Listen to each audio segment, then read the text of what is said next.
Hello again, and welcome back to a new episode of First Impressions, or that one sub thing where John talks about new stuff that came out this year.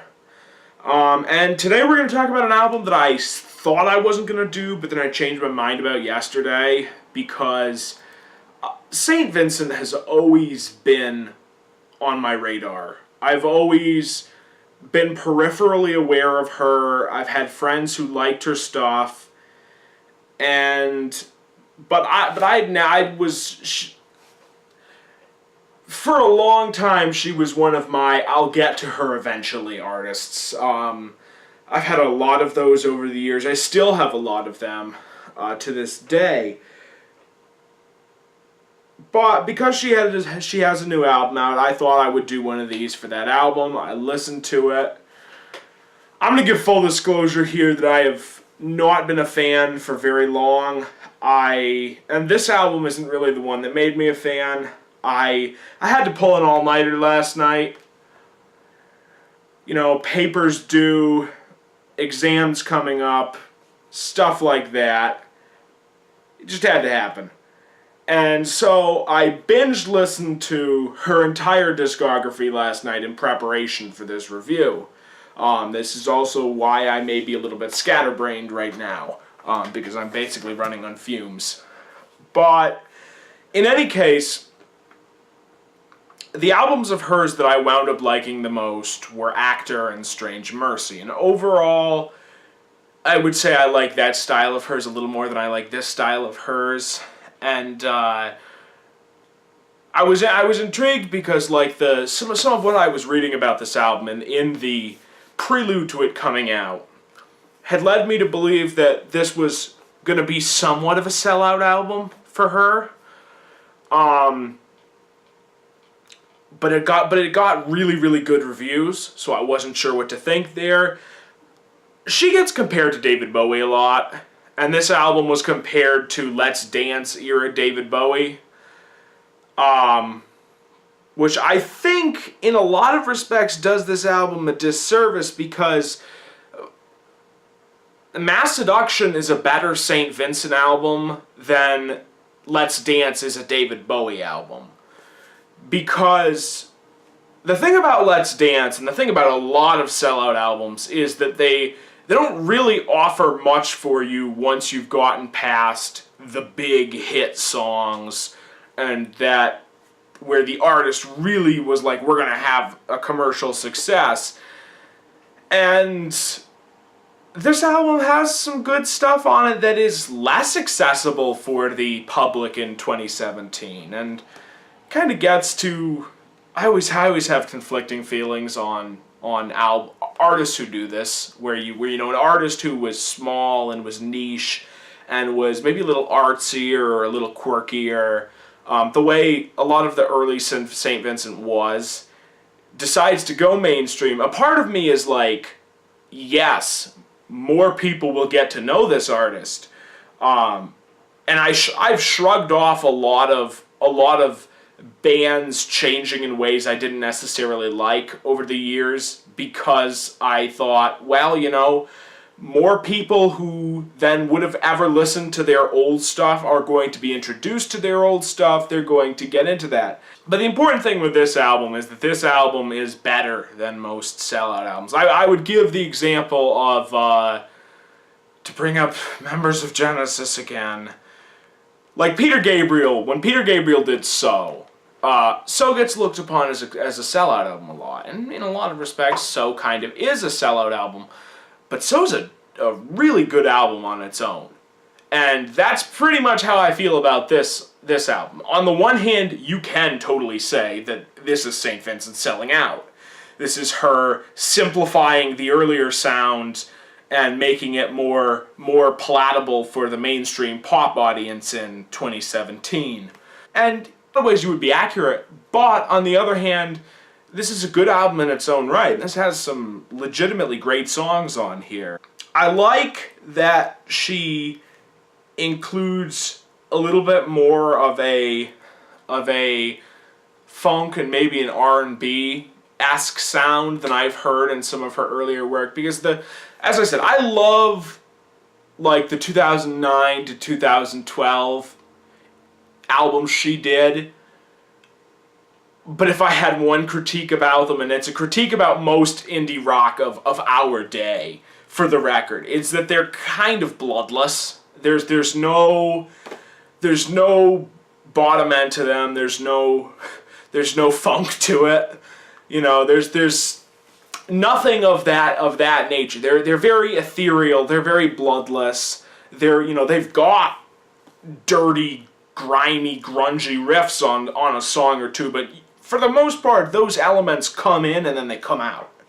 And the core of the music is rather light and insubstantial, and this has a little bit more of, as I think I said earlier, that I guess I would say it R&B-ishness.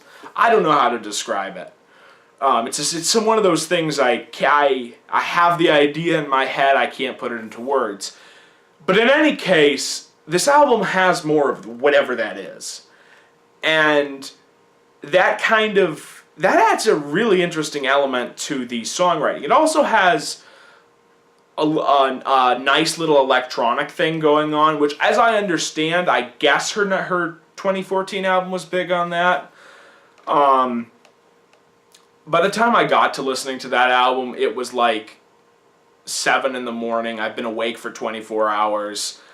I'm not functioning at all. I might as well be drunk, and I don't really remember anything from that album. But I think she did more with that on her 2014 album. In any case, I should probably add a separate disclaimer if I haven't already, saying I'm not a fan at the beginning of this video. And that was really interesting. One of probably my first or second favorite song on this album was Sugar Boy, which had a really interesting, fast electronic bit running through a lot of the song. The one thing I do miss from her older stuff is I miss the lots of things happening at once in the background aspect that you heard in a lot of her older songs. I miss the massed vocals, but all things considered, this is a really good, weird mainstream pop album for 2017, because by the standards of music, is this weird, is this wild, is this inaccessible? Not really, but as a pop album in 2017, this is relatively out there. Again, like I said in the last video, we live in a world where death grips are mainstream, so who really knows what is conventional and unconventional and mainstream anymore? I certainly don't. I would say that my least favorite aspects of this album are maybe the fact that throughout a lot of this stuff, her vocals lack some of the uniqueness that they had on her earlier stuff. Don't get me wrong, they're still good vocals. She has a really, really good voice. But there's a lot of stuff on here where she just kind of sounds like every female vocalist around in the pop scene now. You guys know how every indie male vocalist kind of sounds the same. They're all singing through the nose. That's probably not even a good example of that. But every male indie vocalist kind of sounds the same. They're all, at least to me, they're all very ethereal and very, very nasally. And to me, a lot of, and I should clarify, every white female singer I've heard in the pop scene right now, they all kind of sound the same to me. Adele, Lana Del Rey, etc. And on this album, she sounds a little too much like that whole thing for my comfort. Again, early vocals were very unique. I really liked that. There are songs on here where she does that. But there are also songs like New York, where she just kind of sounds like a normal 2010s female white pop star. And again, I don't dislike those songs. New York is a good song. It's just that when you know what this artist did before, it can be a bit of a letdown. Expectation is a prison and maybe I shouldn't have listened to her older stuff first. Maybe I should have gone into this blind, but looking at it, I'm not entirely sure what I would have said about her. But on the other hand, I'm not really sure what I would have said about this album if I had gone into this blind, not knowing what any of her other stuff was like. But all in all, with all things considered, this is a very good album. I would not necessarily call this great. A lot of reviewers are saying this is her best album yet. This is the best thing she's done. As I said earlier, I feel like I've said this over and over again. I can't really agree with that. For me, Actor and Strange Mercy are her best albums. But this is a really good album in its own right. And if this were the first album she'd put out, I would be really excited to hear where she would go from this. And I am excited to hear where she goes after this album, especially considering that this is an artist where all of the albums are very different from each other.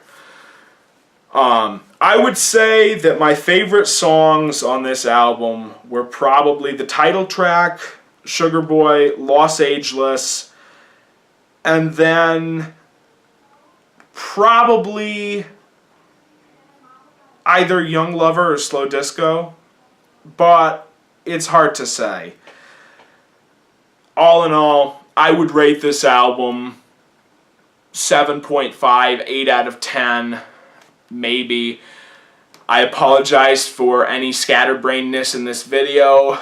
I'm going to edit this video and then I'm probably going to collapse. So, in any case, I will see you guys later.